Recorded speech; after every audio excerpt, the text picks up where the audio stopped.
Hello दोस्तों, आप सभी का स्वागत है हमारे YouTube चैनल लक्ष्मण वीर में। दोस्तों, इस साल छठ पूजा कब मनाई जा रही, 5 या 7 नवंबर? तो चलिए जानते हैं इस वीडियो के माध्यम से। आस्था का महापर्व छठ हर साल कार्तिक मास की शुक्ल पक्ष की चतुर्थी तिथि को लेकर सप्तमी तिथि तक मनाया जाता है। छठ पूजा की विशेष धार्मिक मान्यता है कि इस कठिन व्रत को महिलाएं घर की खुशहाली और संतान की सलामती के लिए रखती हैं। इसे सूर्य षष्ठी, छठ, छठी और डाला छठ जैसे नामों से बुलाया जाता है। छठ पूजा में सूर्यदेव और छठी मैया की पूजा की जाती है। हालांकि इस साल छठ पूजा की विधि को लेकर तिथि छठ पूजा की तिथि को लेकर एक बार फिर से उलझन है कि ऐसे में यहाँ जानिए कि किस दिन नहाए खाए और किस दिन खरना और कब की जा सकेगी छठ की पूजा।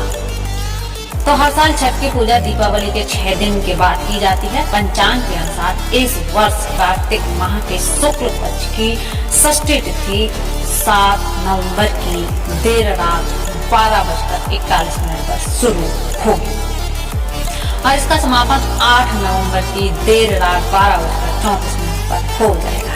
ऐसे में 7 नवंबर गुरुवार के दिन ही संध्या काल का अर्घ्य दिया जाएगा और सुबह का अर्घ्य अगले दिन 8 नवंबर को दिया जाएगा।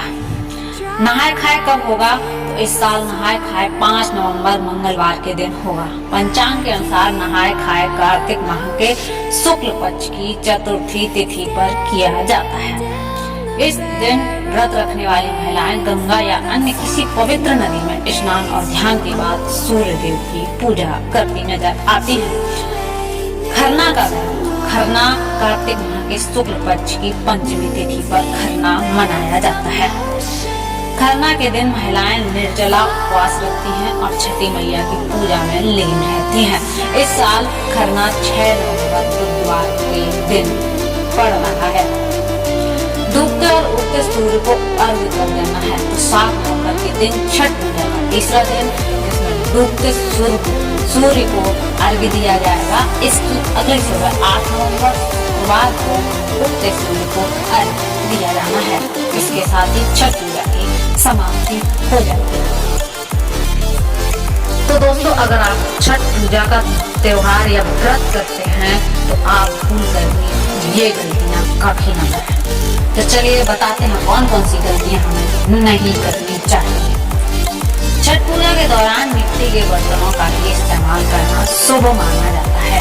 इस पर्व के दौरान प्लास्टिक के बर्तनों का बिल्कुल भी इस्तेमाल नहीं करें। छठ पर्व के दौरान व्रती महिलाओं को घर के अन्य सदस्यों को भी लहसुन, प्याज आदि का सेवन करना वर्जित बताया गया है। आप पूजा के दौरान या पूजा के दिन लहसुन और प्याज का उपयोग खाने बिल्कुल भी न करें।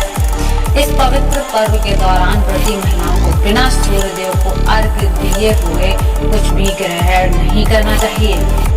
छठ पर्व के दौरान पूजा का प्रसाद बेहद पवित्र माना जाता है, इसलिए इसे बनाते समय कभी भी जूठा नहीं करना चाहिए।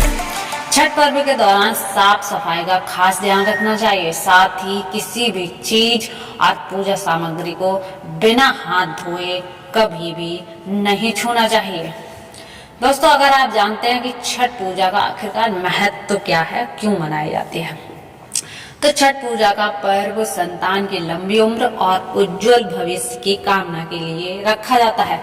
छठ पूजा का व्रत रखना बेहद कठिन होता है, क्योंकि छठ पूजा का व्रत नियम बहुत कठिन होते हैं, जिसका पालन करने में ही यह व्रत पूरा होता है।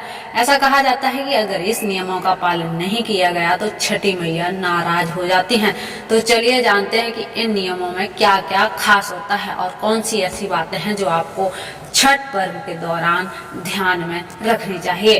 धार्मिक मान्यता के अनुसार जब महाराज पांडु किदम ऋषि का हत्या का प्रायश्चित करने अपनी पत्नी कुंती के साथ वन में घूम रहे थे, तब उन्हें पुत्र प्राप्ति की इच्छा से उन्होंने रानी कुंती के साथ मिलकर सरस्वती नदी में सूर्य की आराधना की थी। इससे कुंती के पुत्र की प्राप्ति हुई। इसलिए छठ पर्व का बहुत महत्व मनाया जाता है। इन 4 दिनों के दौरान पूरे अनुष्ठान के साथ सूर्य देव की आराधना करने और पूरे नियमों के साथ व्रत करने पर संतान सुख प्राप्त होता है और पति के जीवन में तरक्की के योग बनते हैं। तो दोस्तों, ये थी आज की हमारी वीडियो। अगर आपको हमारी वीडियो अच्छी लगती है और अगर आप दैनिक राशिफल भी देखना चाहते हैं तो हमारे चैनल को सब्सक्राइब अवश्य कर लें। धन्यवाद।